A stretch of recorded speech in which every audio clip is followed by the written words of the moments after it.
So we've gotten a lot of questions recently about how to make one of the bread recipes in our book. It's called Matnakash, and Matnakash means bread drawn by fingers. But how do you actually make that shape happen? Well, when we were in Armenia, we had the same question. The baker that we asked said, hey, if the humans are smart enough to get a man on the moon, I think we can figure out how to make Matnakash. And I'm happy to say it's really not as hard as it looks. So we're gonna go through how you make the dough, how you shape the bread, how you bake it. It actually is a great project to make at home.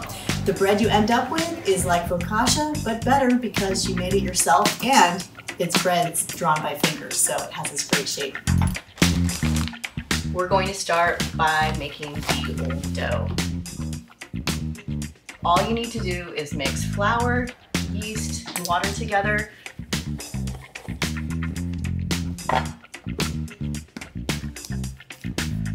Let it rise till it's doubled, and then we make the rest of the dough. Okay, so it looks like our old dough has risen up nicely, so it's ready to go on to the next step, which is to make the main dough. First, what I'm going to do is just get the water in my mixer, put the old dough in there. Then I'm just going to squish this with my hands to break up the old dough into the water. It's kind of fun, actually. Okay, so the old dough is all broken up. The water now looks kind of like there's milk in there, but it's just from the starches from the flour. I'm gonna add a teaspoon of yeast. Then let's get the mixer going. So if you're using a mixer, it's best to just add a little bit of flour first so you don't end up with a huge mess in your hands. We start with the paddle attachment first, just to get the dough started.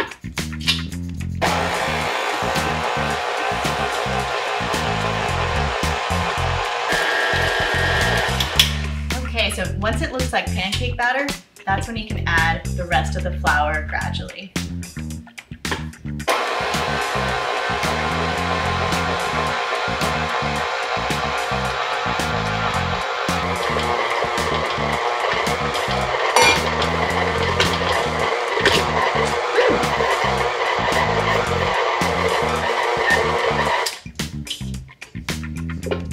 Okay, so right now, I'm just gonna let the dough rest for 20 minutes, and this will help it start to absorb the starches. The water and the starches can kind of combine in a way that's just gentler than kneading it at this point.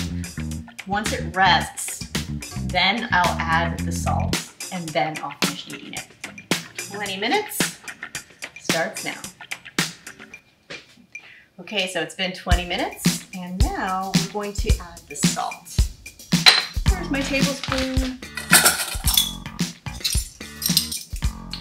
When you wait to add salt to the dough when you're making it, it just makes the dough better. The salt will inhibit the yeast, so this just gives the yeast a little bit of a head start.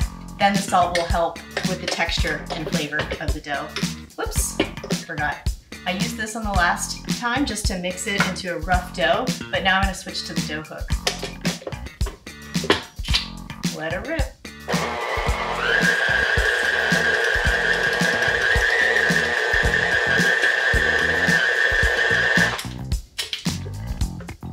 If at any point the dough just gets to be too wrapped around the dough hook, just reposition it and start over.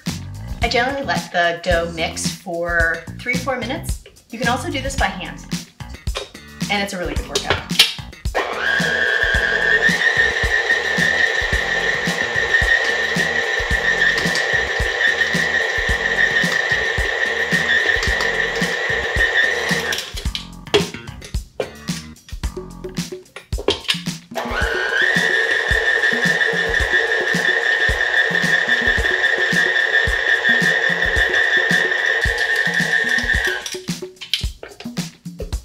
When the dough starts to look nice and smooth, that's when I like to just take it out of the bowl and just knead it a little bit on the surface, just to kind of test it out, see how smooth it is, see how much more time it might need to knead. And this right now is looking pretty good compared to how it was before you added the salt. Before it was shaggy, and now it feels kind of silky and smooth. And it's not even really sticking to the surface, so you don't need to add extra flour to this kind of dough.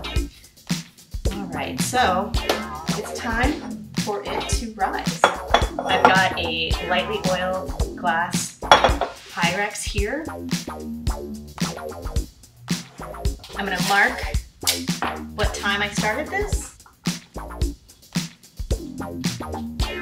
And this will also help me figure out when it's doubled in volume. I'll just put it right above this 3-cup mark. When it's about 6-7 cups, then it'll be ready to go. So let's put this aside for a few hours, and I'll see you soon. So to recap what we've done so far, we made the old dough, and then I took the old dough and mixed it into what became the main dough. That dough has been rising for quite some time, and now it is double in volume, which is pretty cool. This is one of the reasons I like to use tape and a clear-sided bowl to have the dough rise, because then you can see just how much it's risen, and this is definitely double in volume.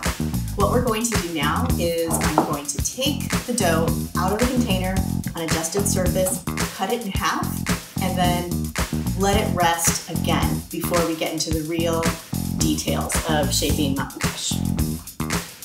And then what I'm going to do, just with my flour slightly dusted, I'm going to tuck the dough into making a ball. Just gently, you start feeling the surface tighten, and that's when you know we're pretty much done. Now I'm going to do it again with this one.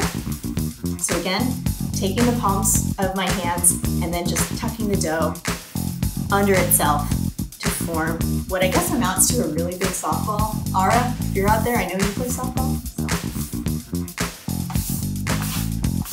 I have this sheet pan here, and I'm going to dust it generously with flour.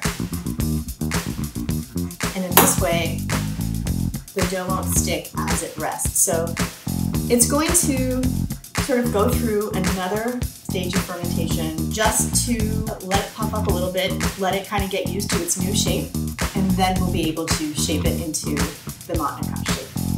So it's going to go take a nap for about an hour, and then we'll come back and do it.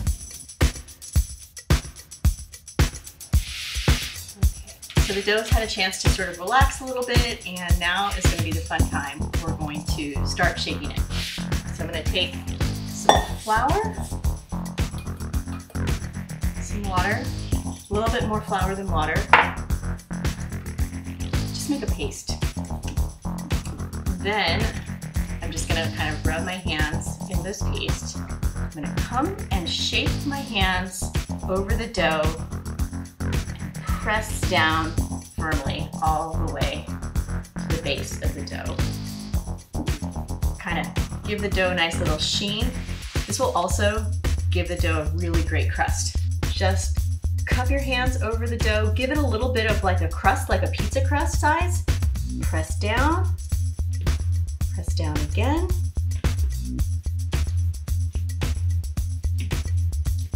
Okay, then you're gonna make a tic-tac-toe shape on the top. Using the side of your hand, 1, 2, 3. It is kind of fun when you start doing this. 1, 2, 3. 2 across, or whatever fits. Make sure I'm not losing my edge there. Just to be sure it doesn't start sticking to this pan, I'm going to transfer it to this pan. It just has a little bit more flour. If you're not worried about that and you have plenty of flour underneath, you can skip this step. Okay, so again, I'm going to let the dough rest a little bit longer, say probably 20-25 minutes, and then that's the time when it's going to be time to bake it. So at this point, I'm going to start preheating the oven.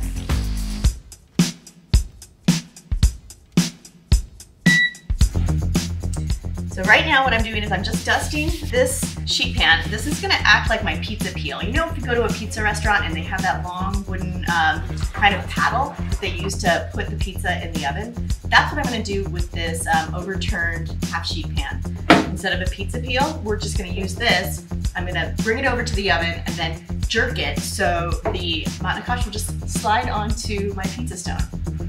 Okay, so here we have our dough. It's a little fluffy in places, some fermentation bubbles. I'm gonna take it and using sort of the tops of my hands, I'm gonna pull it and stretch it like that.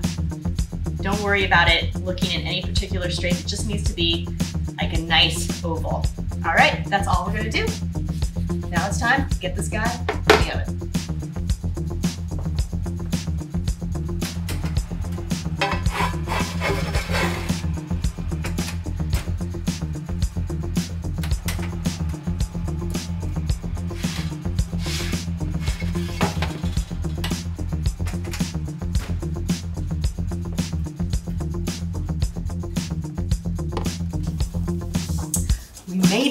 We made it all the way to the end of the Matnakash recipe. We started with an old dough, we let that rise. We then made the main dough for the bread, we let that rise. We shaped it again, we baked it, and I mean, come on, not bad for something you can make at home. If you have a little flour at the base of it, sometimes that happens, just get a little brush and brush off any extra. We actually learned this trick from where we learned how to make Matnakash, which was a bakery in Gyumri.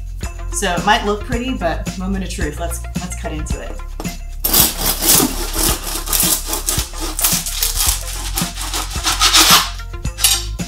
Ooh, that's pretty. So you can see this kind of bread. It's got some nice airy pockets, and it's a type of bread that Lavash, we know, we love Lavash. You can use Lavash in so many ways. Matnakash is the bread when you want some butter and jam, maybe for breakfast. Or maybe you just want to make a sandwich, slice it that way, layer in the pastrama or whatever you're putting in your sandwich. That's going to be pretty amazing too. So this has been another video from Lavash the book. Thank you so much for watching, and stay tuned for more videos.